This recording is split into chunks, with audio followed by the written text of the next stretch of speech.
Hallo und herzlich willkommen zur zweiten Runde der NASCAR Whelen Euro Series 2022. Die Serie, die offizielle europäische NASCAR-Serie, ist zu Gast auf dem Indy Circuit im britischen Brands Hatch. Endlich wieder volle Hütte in Großbritannien. Das Event ist seit vielen, vielen Jahren das erfolgreichste im Kalender. Und auch in diesem Jahr darf sich die NASCAR Whelen Euro Series über viele Fans, Familien und NASCAR-Enthusiasten freuen. Über 46.000 Zuschauer sind an die Strecke gekommen, um das Rahmenprogramm und natürlich auch die 4 Rennen der europäischen NASCAR-Meisterschaft zu genießen. In dieser Sendung schauen wir auf die Euro NASCAR 2 Meisterschaft und wir werfen einen Blick zurück nach Valencia. Hier haben wir auf der ersten Position Vladimiros Tsortzis vor Alberto Nascar und im gelb-blauen Auto von Cal Racing mit der 56 jetzt hier gerade auf der dritten Position unterwegs.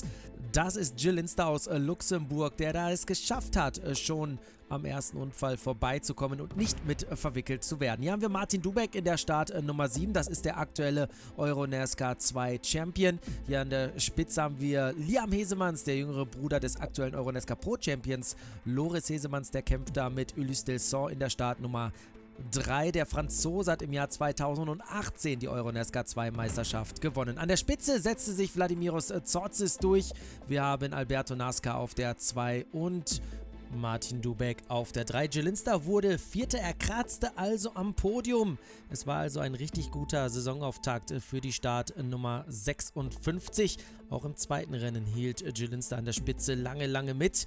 Hier haben wir die Startnummer 56, aber hier geht Martin Dubek an Linster erst einmal vorbei. Da muss er eine Position aufgeben, damit liegt er jetzt auf der 4. Position. Es gibt weiter Druck. Der Euro NASCAR Rückkehrer, der hier noch eine weitere Position gegen Ulysse Delson verliert, der hatte im Winter einige gesundheitliche Probleme, deshalb war er in Valencia noch nicht ganz bei 100%. Aber dennoch hat er sich richtig gut verkauft, obwohl er, wie gesagt, noch nicht komplett fit ist. In der Gesamtwertung liegt er auf der 4. Position, die er sich mit Loris Hesemanns und Ulysse Delson teilt. Der Sieger des Rennens war übrigens Alberto Nascar, der hat am grünen Tisch noch gewonnen. Wir haben gesehen, Gilles Linster ist definitiv in der Lage, in der Euro NASCAR-Saison 2022 in die Top 5 zu fahren. Jetzt muss er seine Form natürlich erst einmal bestätigen. Es geht nach Großbritannien und mal schauen, ob er es dieses Mal schafft, seine Pace auch in ein Podium umzumünzen. Los geht es mit dem Qualifying. Wir sehen die Fahrzeuge bereits auf der Strecke. Über 30 Autos gibt es hier auf dem 1,94 Kilometer langen Indy-Layout. 31 Runden müssen zurückgelegt werden. Wir sind also bereit für Euro NASCAR 2 Runde 3 in UK. Das hier ist der Pole-Sitter in den Farben von Academy Alex Coffey Motorsport Vladimiros Tsortzis. Wir hören rein. Und er sagt, es ist ganz wichtig, einen guten Start zu erwischen und danach spielt Konstanz die wichtigste Rolle. So kann man es dann schaffen, vor dem zweitplatzierten Fahrer eine gute Lücke aufzubauen. Und natürlich hat Vladimiros Tsortzis das Ziel, hier in diesem ersten Rennen auf dem Brands Hatch Circuit im Jahr 2022 den Sieg einzufahren. Und schauen Sie sich diese Bilder an. Zehntausende Zuschauer im Grid und das alles im Vorfeld eines Rennens. Nirgendwo anders kommt man so nah heran. Hier werden noch Autogramme geschrieben. Da haben wir gerade Martin Dubek gesehen. Hier haben wir Thomas Krassonis, Ulysse Delson. Alle sind sie natürlich mit beim Gridwalk dabei. Gerade haben wir übrigens auch Gilles Linsters Vater gesehen. Ich verrate nicht ganz, wer das war, aber er war auf dem Bild zu sehen. Also es ist großartig, die Offenheit in der NASCAR Whelen Euro Series. Aber jetzt geht es darum, wichtige Punkte für die Meisterschaft zu holen. Wir haben Vladimiros Tsortzis auf der 1, Delson auf der 3. Gilles Linster startet auf der Innenseite. Hier links zu sehen das gelb-blaue Auto in der 3. Startreihe. Also ein gutes Qualifying für Linster, der jetzt gleich in dieses Rennen starten wird. Tsortzis gibt Gas und das Rennen ist eröffnet. Green Flag ist in die Air. Los geht es mit der Euro NASCAR 2 hier in Brands Hatch. Paddock Hill Band und Vladimiros Tsortzis setzt sich auf die erste Position. Gilles Linster dahinter im Kampf mit Ulysse Delson und auch Martin Dubek. Gilles Linster geht da innen rein. Tsortzis verteidigt die erste Position. Nascar auf der 2, Delson auf der 3, Linster erst einmal auf der 4. Position. Hier haben wir den Zypra auf Rang 1 in der Startnummer 5 von Academy Alex Coffey Motorsport. Und wir sehen, dass Linster sich da verteidigen muss gegen Martin Dubek. Und die beiden haben dann auch noch Liam Hesemanns im Nacken. Der junge Niederländer fährt an diesem Wochenende in beiden Meisterschaften, weil Tobias Daunhauer aus Deutschland mit Covid-19 infiziert ist. Dementsprechend musste er aussetzen. Also die erste Runde ist in den Büchern. Vladimiros Tsortzis, der ein Rennen in Valencia gewonnen hat, führt vor Alberto Nasca, der seinen Debütsieg in Valencia gefeiert hat. Das sind unsere beiden Titelkandidaten. Das hier ist die Cockpit-Perspektive von Advait Deodat. Der Inder hat im Jahr 2021 hier sein erstes Rennen gewonnen und er filmt uns das Heck unseres Luxemburgers, unseres Jill Linsters, der da mitten im Zweikampf ist. Deodat hat da gerade in Druids mal ordentlich einen mitbekommen. Hier sind wir jetzt in Graham Hill Band. Da wurde auch ein klitzekleines bisschen Staub aufgewirbelt, aber bisher keine großen Zwischenfälle in diesem ersten Rennen der EuroNASCAR 2. Linster jetzt hier gegen Francesco Garisto. Garisto in der Startnummer 17. Das ist das schwarze Auto mit den rot-gelben Highlights auf der Seite. Und Linster verteidigt da seine 6. Position. Wir sehen, dass Hesemanns bereits am Auto mit der Startnummer 56 von Car Racing vorbeigegangen ist. Das könnte ein weiteres solides Ergebnis für Linster in dieser Saison sein. Konstanz ist der Schlüssel zum Erfolg. Also man muss nicht unbedingt die Rennen gewinnen, um ein Meisterschaftskandidat zu sein, wenn es dann am Ende der Saison nach Kroatien geht zum großen Finale. Und zwar in Rijeka auf dem Automotodrom Grobnik. Jill Linster wird hier aber massiv unter Druck gesetzt von Francesco Garisto. Übrigens der rote Whelen-Banner auf der Windschutzscheibe, der gilt nicht für Jill Linster, sondern für Nicolo Rocca, also Linsters Teamkollege. Der führt aktuell die Meisterschaft in der EuroNASCAR Pro an. Hier haben wir Melvin de Groot gegen Paul Giffraud. Das ist ein Niederländer, der in der Legend Trophy für Fahrer ab 40 Jahren fährt, gegen einen jungen Franzosen, der in der Rookie Trophy fährt. Also zwei völlig verschiedene Protagonisten, die wir hier im Feld haben. Der Gentleman-Fahrer Melvin de Groot und dann Paul Giffraud, der junge Franzose. Der könnte quasi der Sohn vom Niederländer sein, zumindest alterstechnisch. Und Giffraud kommt hier von der Strecke ab. Hat da sich so ein klitzekleines bisschen beim Überholmanöver verschätzt, aber er kommt sicher zurück auf die Strecke. Der Speedhouse-Fahrer verliert dann natürlich mächtig viel Boden. Also da hat sich Melvin de Groot nicht ansatzweise übertölpeln lassen. Der ist da ganz locker auf die Bremse gestiegen. Und hier haben wir Ariana Carsoli in der Startnummer 14 abseits der Strecke. Wir haben das erste Safety Car. Ja, die Italienerin, die aktuelle Meisterin in der Lady Trophy, musste das Auto aufgrund von technischen Problemen hier abstellen. Wir sind schon drin im Restart, Runde 23 von 31. Wir sehen Jill Linster auf der Außenbahn. Er versuchte an Francesco Garisto vorbeizugehen, auch an Advait Deodat. Und Linster verliert da einige Positionen beim Restart. Auf der Außenbahn ist es gar nicht so einfach, seine Position zu verteidigen hier auf dem Brands Hatch Circuit. Es gibt eigentlich keine echte Gerade auf dieser Strecke. Ich bin sie selbst abgelaufen an diesem Rennwochenende und ich muss sagen, unglaublich. Es gleicht eigentlich einer Achterbahnfahrt. Es geht rauf, es geht runter. Und wie gesagt, eine echte Gerade, die existiert eigentlich gar nicht. Selbst die Start-Zielgerade ist eine lange Rechtskurve. Dementsprechend haben die Fahrer hier immer alle Hände voll zu tun. Für Jill Linster geht es jetzt erst einmal weit zurück hinter die Startnummer 18, wie wir gerade gesehen haben. An der Spitze haben wir Vladimiros Tsortzis vor Ulysse Delson und Martin Dubek. Auf der 5. Position folgt dann Liam Hesemanns. Hier haben wir die Startnummer 18. Das ist Claudio Capelli, der in der Rookie Trophy und auch in der Legend Trophy mitfährt. Und er gibt hier ordentlich Gas. Wir sind jetzt hier in Clearways und da verliert er die Kontrolle über sein Auto. Die Startnummer 18 im Kiesbett. Und das könnte die nächste Safety-Car-Phase geben. Claudio Capelli, der Italiener, löst sie aus. Hier haben wir das gelbe Tuch und auch das Safety-Car-Board. Und wir sehen, dass hier einige Teile verloren gegangen sind. Jill Linster ist da übrigens ganz locker durchgekommen. Aber er hat, wie gesagt, viele Positionen verloren. Irgendwie geht es nicht so richtig nach vorne für den Luxemburger. Das Talent ist da, auch die Pace ist da. Aber in diesem ersten Rennen hat er einfach kein Glück und auch das Auto wollte nicht so richtig. Also vorne an der Spitze Vladimiros Tsortzis. Er wird jetzt hier attackiert von Alberto Nasca. Der Italiener ist hier auf Angriff gepolt. Gibt es einen Führungswechsel? Ja! Alberto Nasca übernimmt Platz 1. Der YouTube-Star aus Italien, der am grünen Tisch in Valencia gewonnen hat, noch nicht selbst in der Victory Lane stand. Er übernimmt hier die erste Position vor Vladimiros Tsotzis, der genauso wie NASCAR in Valencia seinen ersten Sieg gefeiert hat. Auf der dritten Position haben wir Liam Hesemanns vorm aktuellen EuroNASCAR 2 Champion vor Martin Dubek. Damit haben wir jetzt Karl Racing auf der 1, Academy Alex Caffi Motorsport auf der 2, Hendricks Motorsport auf der 3 und auf der 4. Und hier haben wir das schwarz-weiß karierte Tuch. NASCAR gewinnt vor Tsotzis und Hesemanns. Dubek wird Dritter. Jelinsta ist auf Platz 11 ins Ziel gefahren. Er hat aber eine Strafe bekommen für einen falschen Restart und dementsprechend wird er leider nur auf Platz 22 gewertet.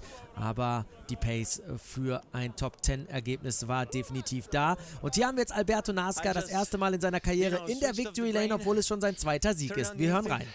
Und er sagt, das ist mein Sieg. Ich habe keine Worte dafür. Ich habe es geschafft. Das war einfach nur großartig. Ich habe so viele Erfahrungen im Simulator und auch in der realen Welt gesammelt. Ich wusste, das ist genau meine Chance. Ich habe es geschafft, das Überholmanöver zum richtigen Zeitpunkt hinzubekommen. Alberto Nascar feiert sich auf Platz 1 zusammen mit Vladimiros Tsotzis und Liam Hesemanns. Das ist unser Podium hier aus EuroNASCAR 2 Runde 3 in Großbritannien. Alberto Nascar gewinnt auch die Rookie Trophy. In der Legend Trophy setzt sich Melvin de Groot durch in der 69. In der Lady Trophy haben wir Luli del Castello auf Platz 1. Das war also das erste Rennen unter der brütend heißen Sonne von Großbritannien. Hier steht zwar 21 Grad, aber ich kann sagen, es fühlt sich deutlich wärmer an, weil die Sonne ordentlich am Kochen ist. Vladimiros Tsotzis, das ist der Pole-Sitter. Hören wir rein. Macht übrigens auch immer riesig Spaß, die Interviews vor Ort zu machen. Also der Interviewer, das bin ich, nur zur Information. Und Vladimiros Tsotzis, ja, der sagt eigentlich das Gleiche wie am Vortag. Wir brauchen einen guten Start, wir müssen konstant schnelle Runden fahren und versuchen irgendwie die Konkurrenz abzuschütteln. Die erste Kurve wird ein Schlüsselfaktor sein. Hier haben wir wieder Tausende, wenn nicht sogar Zehntausende Fans. Links ist gerade Jewgen Sokolowski, einer der Fahrer, durchs Bild gelaufen ist. Gibt hier eine richtig professionelle Fahrerpräsentation. Die Fahrzeuge stehen alle auf der Strecke. Hier haben wir wieder Martin Dubek. Neben dem Autogramm gibt es auch ein Foto. Und das ist natürlich typisch NASCAR. Die Autogramme auf der Startzielgeraden. Das werden wir in der NASCAR Cup Series in Amerika nicht so schnell sehen. Hier wurde ein weißes Ersatzteil an einem Auto einfach von den Fans unterschrieben. Das macht die NASCAR Whelen Euro Series aus. Startreihe 1, Tsotzis und NASCAR. Dieses Mal startet Jelinsta auf der Außenbahn vorne mit dem weißen Bumper, das gelbe Auto aus Reihe Nummer 6. Schauen wir mal, ob sich der Luxemburger in diesem Rennen verbessern kann. Los geht es, Green Flag ist in die Air, Tsotzis auf der Innenbahn, NASCAR außen hier in Paddock Hill Bend. Hier geht es richtig steil runter und wir sehen, dass da ein Auto geradeaus fährt. Das ist Leonardo Colavita, der 17-jährige Italiener, ist da von der Strecke abgekommen. Hier geht es richtig rauf wie an einer Wand. Wir sind in Druids, dann geht es wieder runter in Richtung Graham Hill Bend und wir sehen, dass Vladimiros Tsotzis auf Platz 1 liegt vor Alberto Nascar und Martin Dubek. Liam Hesemanns liegt auf der 4 vor Ulysse Del Son und wir sehen, dass Jelinsta sich schon gut nach vorne gekämpft hat. Der kämpft da gerade mit Claudio Capelli. Also dieses Duell hatten wir schon im ersten Rennen gesehen, aber der Start des Luxemburgers, der war schon mal gar nicht so schlecht. Die erste Runde ist in den Büchern. Tsotzis, Nascar, Dubek, Hesemanns. 5,88, 57, was die Startnummern angeht. Wie gesagt, was hier die TV-Bilder überhaupt nicht so richtig einfangen können, ist diese Achterbahnfahrt auf dieser großartigen Strecke von Brands Hatch. Vladimiros Tsotzis ist hier im Verteidigungsmodus gegen Alberto Nascar, der schon wieder versucht, hier am Zyprer vorbeizukommen. Im ersten Rennen ist es ihm gelungen. Dieses Mal kann sich hier Vladimiros Tsotzis erst einmal verteidigen. Das Rennen sehr diszipliniert hier in der Anfangsphase. Wir sehen, dass Jelinsta hinter Claudio Capelli liegt, aber der lauert hier auf eine Möglichkeit, in die Top 10 zu fahren. Gelbe Flaggen, Safety Car. Was ist passiert? Hier haben wir das Auto von Francesco Garisto, der mit einem Reifenschaden ausfällt. Und hier auf dieser Geraden das Auto abzustellen, ist natürlich äußerst gefährlich. Dementsprechend gab es die Neutralisierung des Rennens. Weiter geht's, Runde 15 von eigentlich 31 Runden. 38 Runden werden in der Euro-NASCAR Pro gefahren. Da gibt es also einen kleinen Fehler. Aber hier jetzt Alberto Nasca. Paddock Hill Bend geht da außen an Vladimiros Tzotzis vorbei. So ist es. Führungswechsel. Wieder Alberto Nasca gegen Vladimiros Tzotzis. Die beiden Titelkandidaten liefern sich hier in Großbritannien ein unglaublich intensives Duell, wie schon in Valencia. Und Alberto Nasca hat irgendwas gefunden, um den Zyprer hier wieder einmal zu knacken. Martin Dubek kämpft hier um die 4. Position gegen Ulysse Delson und Claudio Capelli, der da bis auf die 5. Position vorgefahren ist. Jetzt haben wir hier Alberto Nasca auf der 1. Schafft er es wirklich, 3 Siege in Folge einzufahren? Das wäre ein richtig guter Start in die Saison für den italienischen YouTube-Star, der seine erste internationale Saison überhaupt bestreitet. Früher hat er Motorradrennen bestritten, der war schon in Legend Cars unterwegs. Also der hat seine Motorsportkarriere dann bei YouTube wirklich den zahlreichen Zuschauern zur Verfügung gestellt. 700.000 Follower zählt er allein auf seinem YouTube-Kanal. Also der hat trotzdem eine Menge Rennsporterfahrung. Also man muss ihn schon eher als Rennfahrer sehen, der sich mit YouTube eben eine Fanbasis aufgebaut hat und nicht andersrum ein YouTuber, der dann zum Spaß irgendwie Rennen gefahren ist. Also der hat schon was drauf, dieser Alberto Nasca. Anfang 30 ist er und er zeigt, dass er hier in der Euro-NASCAR 2 um den Titel mitfahren kann. Jan Vigelinsta, der Kampf um Platz 10. Er kämpft da gegen Alberto Panebianco und Paul Giffreau. Der Franzose liegt da vor der Startnummer 8 von Paolo Valeri. Und Vigelinsta schafft es hier erst einmal, die 10. Position zu behalten. Wir sehen aber hier von uns aus vorne rechts leichter Schaden an der Lippe seines Car Racing Chevrolet Camaros. Aber das ist bei diesen Euro-NASCAR Autos gar kein Problem.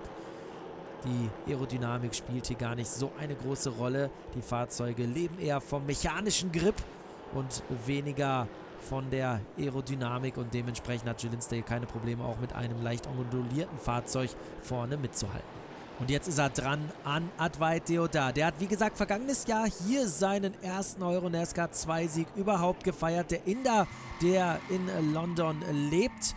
Und das hier ist Paolo Valeri. Der versucht jetzt hier an Vigelinsta vorbeizugehen und verliert dabei die Kontrolle über sein Auto in Paddock Hill Bend. Und das könnte eine weitere Caution geben. Und damit geht es auch in die Overtime, in die Verlängerung. Das Rennen wird um 2 Runden verlängert. Wir haben also ein typisches NASCAR-Style, Green, White, Checkered. Und dementsprechend jetzt der Restart Single-File, damit es nicht zu irgendwelchen chaotischen Szenen kommt hier in der Schlussphase. Overtime, Green Flag ist in die Air. Alberto Nasca vor Vladimiros Tzotzis, Liam Heesemans und Martin Dubek. Tzotzis versucht es gegen Nasca. Jetzt muss er aufpassen, dass Liam Heesemans da nicht noch durchrutscht. Heesemans versucht es jetzt außen in Druids, der Niederländer. Der fährt hier erst sein 4. Euro-NASCAR 2 Rennen und er geht an Tzotzis vorbei. Stark gemacht vom jüngeren Bruder des zweimaligen Euro-NASCAR Champions Loris Heesemans. Liam Heesemans hat die richtige DNS und er zeigt es. Der Hendricks Motorsport Fahrer schnuppert hier am Sieg. Alberto Nasca auf der 1. Kann er Heesemans hinter sich halten? Heesemans setzt sich in Clearways neben Nasca. Es gibt Berührungen zwischen den beiden. Nasca hat noch die Nase vorne, aber Heesemans gibt nicht auf. Eine weitere Berührung. Heesemans hat hier gute Chancen, denn Paddock Hill Bend ist eine Rechtskurve. Es geht rein in die letzte Runde. Was ist das bitte für ein geiler Kampf um Position 1? Heesemans übernimmt die Führung. Heesemans auf der 1. Der hat noch nie in seinem Leben ein Autorennen gewonnen. Der fährt erst zum ersten Mal in einer internationalen Serie. Vorher war er nur im Kartsport aktiv. Und das könnte hier sein erster Sieg sein. Es sind nur noch wenige Meter bis zur Ziellinie. Kann Alberto Nasca noch einmal kontern? Dahinter lauert Tzotzis, Dubek. Dann haben wir Capelli, der da innen gegen Delson kämpft. Auch Vigelinsta ist in den Top 10 vertreten. Nur noch wenige Meter, 2 Rechtskurven, Clearways und dann rauf auf die Startzielgerade, die eigentlich eine Rechtskurve ist. Liam Heesemans gewinnt zum ersten Mal in seiner Karriere ein Autorennen. Unglaublich! In der Overtime überholt er Tzotzis und Nasca für den ersten Platz hier in Brands Hatch. Wow! Tja, und für Jelinster schlechte Nachrichten. Platz 18 springt er am Ende nur raus. Der ist deutlich weiter vorne ins Ziel gekommen, aber wie schon im ersten Rennen, Fallstart, also Fehlstart beim Restart, und dementsprechend ging es für Jelinster weiter zurück im Feld. Wir hören rein bei Loris Sesemanns. Und er sagt, wow, ich kann das gar nicht glauben. Ich habe im Funk gehört, dass es in die Overtime geht, und dann habe ich gesagt, weißt du was, ich versuch's einfach mal. Hab das Herz in die Hand genommen und hab's geschafft. Unglaublich, dieses Gefühl hier in der Victory Lane zu stehen. Und das hier ist die Gesamtwertung. NASCAR auf der 1 vor Hesemanns und Tzotzis. Jelinster beendet diesen zweiten Lauf in der Saison 2022 auf Platz 7. Also der hat noch gute Chancen, in den Meisterschaftskampf einzugreifen. Hesemanns gewinnt die Rookie Trophy. Miguel Gomez, das ist hier ein Fehler, der gewinnt nicht die Legend Trophy, sondern Claudio Capelli. Hier haben wir die Lady Trophy, da gewinnt Alia Koloc im Bugira Ford Mustang. Das war sie also, die NASCAR Whelen Euro Series aus Brands Hatch. Vielen Dank, dass Sie mit dabei gewesen sind. Mein Name ist André Wiegold.